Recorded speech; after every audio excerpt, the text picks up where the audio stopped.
बात करते हैं दिल्ली विधानसभा की। दिल्ली विधानसभा के बाहर बीजेपी का आज तीसरे दिन भी प्रदर्शन देखने को मिला है। तीसरे दिन बीजेपी विधायकों का अनोखा प्रदर्शन देखने को मिला। आज गंदे पानी को लेकर के बीजेपी के विधायक पहुंचे हुए थे यहां। आप सरकार के खिलाफ बीजेपी का प्रदर्शन। तो आपने देखा किस तरीके से पहले ऑक्सीजन मास्क लेकर पहुंचते हैं, उसके बाद काली पगड़ी लगा करके पहुंच जाते हैं, विरोध जताते हैं। तो आज तीसरे दिन विधानसभा के बाहर दिल्ली में इस तरीके से हाथ में तख्ती लेकर के पहुंचे विधायक, गंदा पानी लेकर के पहुंचे, क्योंकि गंदे पानी की दिल्ली में एक बड़ी समस्या रही है लंबे अरसे से। केजरीवाल हाय हाय हाय हाय हाय, मां यमुना की सफाई करो। तो हाथ में वो गंदा पानी बोतल में आप देखिए, केजरीवाल सरकार के खिलाफ नारेबाजी हो रही है और यमुना की सफाई की मांग यहां पर हो रही है। तीसरे दिन भी बीजेपी के विधायक का ये प्रोटेस्ट आप देख रहे हैं। दिल्ली की ये तस्वीरें हैं जहां एक हाथ में ये इस तरीके से। क्या आप सिलाई सीखने के लिए हजारों रुपए खर्च करने के लिए चिंतित हैं? फ्रीडम ऐप को डाउनलोड करें, 40 घंटों का टेलरिंग कोर्स देखिए और खुद का टेलरिंग बिजनेस शुरू करें। गंदे पानी को लेकर पहुंचे, सीधे दिल्ली विधानसभा का रुख कीजिए। इसका राजनीतिकरण नहीं होना चाहिए। सत्ता पक्ष के साथियों से मैं बार बार एक ही रिक्वेस्ट कर रहा हूं, इसका राजनीतिकरण नहीं, ये दिल्ली के जनता के हितों के लिए मैं आवाज उठा रहा हूं। इस सदन के अंदर जितने भी आदमी आते हैं वो सभी जनता के हितों के लिए आते हैं।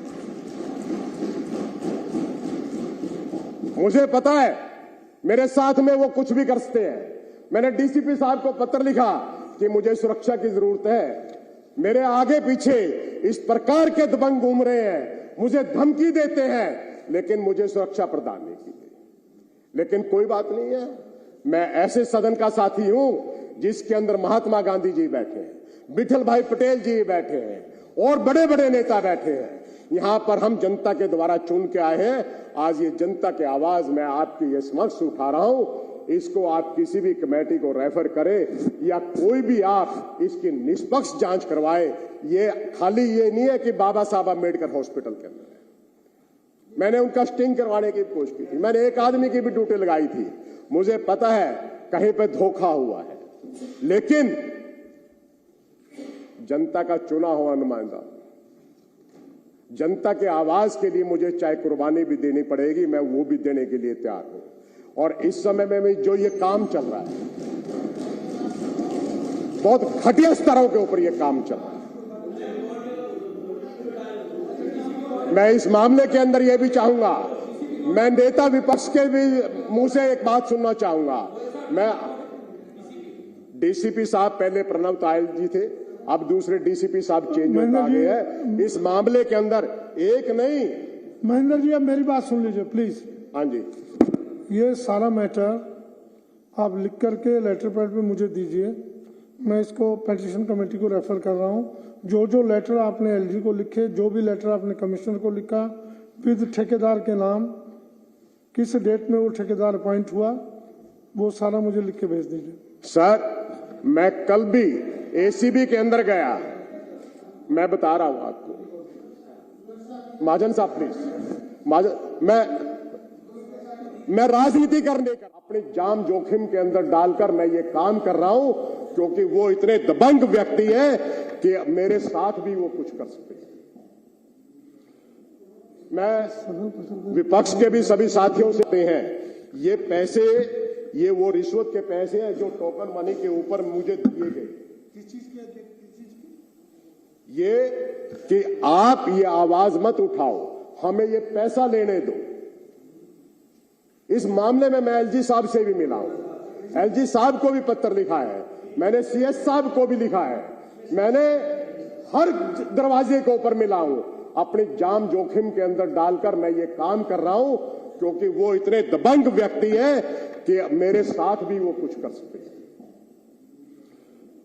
मैं विपक्ष के भी सभी साथियों से हैं, ये पैसे, ये वो रिश्वत के पैसे हैं जो टोकन मनी के ऊपर मुझे दिए गए।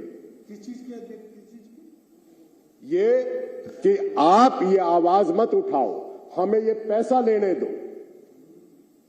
इस मामले में मैं एलजी साहब से भी मिला हूं, एलजी साहब को भी पत्र लिखा है, मैंने सीएस साहब को भी लिखा है, मैंने हर दरवाजे के ऊपर मिला हूं। अपनी जान जोखिम के अंदर डालकर मैं ये काम कर रहा हूं, क्योंकि वो इतने दबंग व्यक्ति हैं कि मेरे साथ भी वो कुछ कर सकते हैं। मैं विपक्ष के भी सभी साथियों से हैं, ये पैसे, ये वो रिश्वत के पैसे हैं जो टोकन मनी के ऊपर मुझे दिए गए। किस चीज के? ये कि आप ये आवाज मत उठाओ, हमें ये पैसा लेने दो। इस मामले में मैं एलजी साहब से भी मिला हूं, एलजी साहब को भी पत्र लिखा है, मैंने सीएस साहब को भी लिखा है, मैंने हर दरवाजे के ऊपर मिला हूं, अपनी जान जोखिम के अंदर डालकर मैं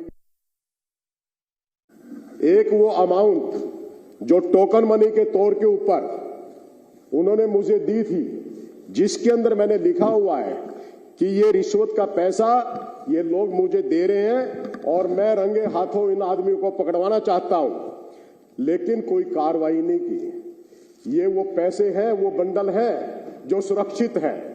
मैं विपक्ष के साथियों से भी कह रहा हूं, इस काम का राजनीति करना हो, मैं अपने साथियों से भी कह रहा हूं, सत्ता पक्ष के जितने भी साथी हैं, इस बात का राजनीति करना हो। ये मैं मुद्दा जो उठा रहा हूं, ये जनता का मुद्दा उठा रहा हूं, जनता की आवाज इस सदन के अंदर उठाने के लिए सभी मेंबर्स आते हैं। ये पैसे, ये वो रिश्वत के पैसे हैं जो टोकन मनी के ऊपर मुझे। जी मीडिया संवाददाता तरुण कालरा इस वक्त हमारे साथ जुड़ चुके हैं। तरुण, ये विधानसभा की तीसरे दिन की कार्यवाही इस वक्त चल रही है, देख रहे दिल्ली विधानसभा में आपका आरोप है, नोट की गड्डियां दिखा रहे हैं विधायक, मामला क्या है, किसने इन्हें रिश्वत देने की कोशिश की? देखिए, नियम 280 के तहत अलग अलग विधायक अपने क्षेत्र की समस्याएं उठा रहे हैं। महेंद्र गोयल विधायक को आप देख रही थी, जिन्होंने हाथों में नोटों की गड्डियां सदन के अंदर लहराई हैं और उन्होंने ये आरोप लगाया है कि उनके इलाके के अंदर बाबा भीमराव अंबेडकर एक अस्पताल आता है और वहां पर नर्सिंग स्टाफ और कई टेम्परेरी स्टाफ कई दिनों से धरने पर बैठा हुआ है। हर साल उनका कॉन्ट्रैक्ट रिन्यू किया जाता है और नियम ये रहता है कि 80% पुराने ही कर्मचारियों को सरकार के अंदर, प्रशासन के अंदर वापस से अस्थायी तौर पर लगाया जाता है। लेकिन इस पूरे मामले के अंदर ठेकेदारी प्रथा हावी रहती है। लिहाजा जब हड़ताल हुई नर्सिंग स्टाफ की, तो इसकी शिकायत उन्होंने एलजी से भी की, मुख्य सचिव से भी की, लेकिन कोई भी मामले के अंदर संज्ञान नहीं लिया गया। इस मामले के अंदर बड़ा भ्रष्टाचार हुआ है और महेंद्र गोयल ने आरोप लगाया है कि जब ये मामला वो लेकर पहुंचे सीएस के समक्ष, एलजी के समक्ष, तो ठेकेदारों ने उन्हें भी अपने साथ साझेदार बनाने की कोशिश की और उनके इस भ्रष्टाचार को उजागर करने के लिए उन्होंने रिश्वत का पैसा लिया और वो रिश्वत के पैसे की शिकायत उन्होंने बार बार कई महकमों में की, लेकिन कोई कार्रवाई नहीं हुई है। लिहाजा विधानसभा के अंदर वो विवश हुए हैं नोटों की गड्डियां लाने के लिए और ये रिश्वत का पैसा है जो कि साफ सूचक है कि प्रशासन के अंदर भ्रष्टाचार लीन है और सर्विसेज डिपार्टमेंट क्योंकि सीधे उपराज्यपाल के अधीन आता है, लिहाजा उसको कटघरे में खड़ा करते हुए यहाँ पर आम आदमी पार्टी के विधायक ने नोटों की गड्डियां सदन के अंदर लहराई हैं। यानी सीधे तौर पे जो नर्सिंग स्टाफ थे, आप कह रहे हैं कि 80% उन स्टाफ का कॉन्ट्रैक्ट खत्म होने के बाद दोबारा जब रिन्यूअल का टाइम आता है तो वो रिन्यू कर दिए जाते हैं, लेकिन ये कॉन्ट्रैक्ट ही किसी और को देने के लिए रिश्वत विधायक को दी जा रही थी जो इनके अधीन आता है, क्योंकि ये फैसला ले सकते हैं किसको हटाना है किसको रखना है। देखिए, नियम ये कहता है कि 80% पुराने कर्मचारी रखे जाने चाहिए, लेकिन उस नियम की पालना नहीं होती है और उस नियम की पालना ना हो इसीलिए अफसरशाही हावी होती है और ठेकेदार अफसरों को पैसे चढ़ाते हैं। नर्सिंग स्टाफ की यही शिकायत को नजरअंदाज किया जा सके विधायक की तरफ से, वो उपराज्यपाल के पास शिकायत लेकर ना जाए, वो मुख्य सचिव के पास शिकायत लेकर ना चाहे और जो नर्सिंग स्टाफ की जो समस्या है वो सिर्फ एक धरने प्रदर्शन तक ही सीमित हो जाए। आप बने रहे हमारे साथ और आगे भी रुख करेंगे हम, क्योंकि जिस तरीके के आप विधायक की तरफ से बीजेपी पे आरोप लगाए गए, बहुत गंभीर आरोप है ये, नोटों की गड्डी लेकर पहुंचे कि रिश्वत के तौर पे इन्हें टोकन मनी कैसे दी गई है। अब क्या कुछ इन्होंने कहा, आरोप क्या है, एक बार फिर अपने दर्शकों को सुनवाते हैं। पहले किस चीज की? ये कि आप ये आवाज मत उठाओ, हमें ये पैसा लेने दो। इस मामले में मैं एलजी साहब से भी मिला हूं, एलजी साहब को भी पत्र लिखा है, मैंने सीएस साहब को भी लिखा है, मैंने हर दरवाजे के ऊपर मिला हूं, अपनी जान जोखिम के अंदर डालकर मैं ये काम कर रहा हूं, क्योंकि वो इतने दबंग व्यक्ति हैं कि मेरे साथ भी वो कुछ कर सकते हैं। मैं विपक्ष के भी सभी साथियों से यह हाथ जोड़ के आग्रह कर रहा हूं, इसका राजनीतिकरण नहीं होना चाहिए। सत्ता पक्ष के साथियों से मैं बार बार एक ही रिक्वेस्ट कर रहा हूं, इसका राजनीतिकरण नहीं, ये दिल्ली के जनता के हितों के लिए मैं आवाज उठा रहा हूं। इस सदन के अंदर जितने भी आदमी आते हैं वो सभी जनता के हितों के लिए आते हैं। तो उन्होंने कहा मैंने एलजी साहब से शिकायत की है, आप विधायक ने ये कहा, लेकिन साथ में ये भी कहा कि इतने दबंग लोग हैं जो ये मुझे जिस तरीके से रिश्वत दी जा रही है मेरे साथ भी कुछ भी कर सकते हैं। आपका बीजेपी पर यह बड़ा आरोप है और इस वक्त हमारे साथ फोन लाइन पे बलराम पांडे हमारे सहयोगी जुड़ चुके हैं। बलराम, इस पूरे मामले को लेकर के क्या कुछ जानकारी है आपके पास, क्योंकि जो ये आरोप लगाए जा रहे हैं वाकई बेहद गंभीर आरोप है। अब से पहले देखिए विधानसभा के भीतर इस तरीके की तस्वीर किसी ने देखी नहीं होगी कि विधायक को रिश्वत देने की कोशिश की जा रही है और वो रिश्वत के पैसे लेकर के सामने आए हैं, क्योंकि कार्रवाई नहीं हो रही, कोई सुनने को तैयार नहीं, मजबूर के विधानसभा में दिखा रहे हैं। देखिए, जिस तरीके से आप विधायक महेंद्र गोयल ने आज नोटों की गड्डियां विधानसभा में दिखाई और आरोप लगाया कि उन्हें रिश्वत देने की कोशिश की गई और उनकी जुबान बंद करने की कोशिश की गई।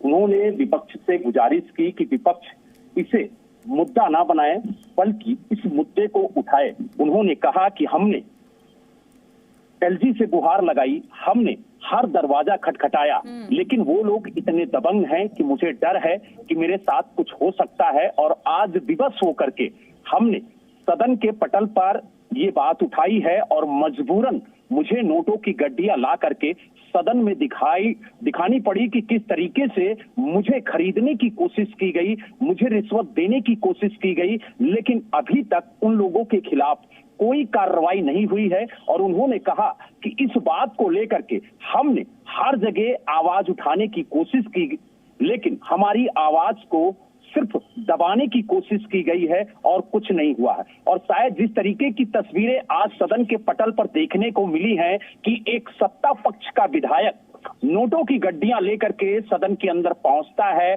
और जिस तरीके से पूरा घटनाक्रम होता है उसको देखकर ये कहना गलत नहीं होगा कि जिस तरीके से सत्ता पक्ष की तरफ से आज ठेकेदारी प्रथा पर सवाल खड़े किए गए सदन के पटल पर, वो ठेकेदारी प्रथा को लेकर के जिस तरीके से जो शासन प्रशासन से भी ऊपर हैं, जिन्हें ना शासन का डर है ना प्रशासन का डर है, और शासन ऐसी लचर ऐसे मजबूर कि वो सदन में पहुंच जाते हैं रिश्वत दिए हुए पैसों को लेकर के कि ये रिश्वत के तौर पे ये टोकन मनी मुझे दी गई है और देखिए धमकी दी जा रही है। ये यहां तक कहते नजर आ रहे हैं कि मेरे साथ भी कुछ गलत हो जाए तो कोई बड़ी बात नहीं होगी, कोई सुनने को तैयार नहीं है। क्या आप सिलाई सीखने के लिए हजारों रुपए खर्च करने के लिए चिंतित हैं? फ्रीडम ऐप को डाउनलोड करें, 40 घंटों का टेलरिंग कोर्स देखिए और खुद का टेलरिंग बिजनेस शुरू करें।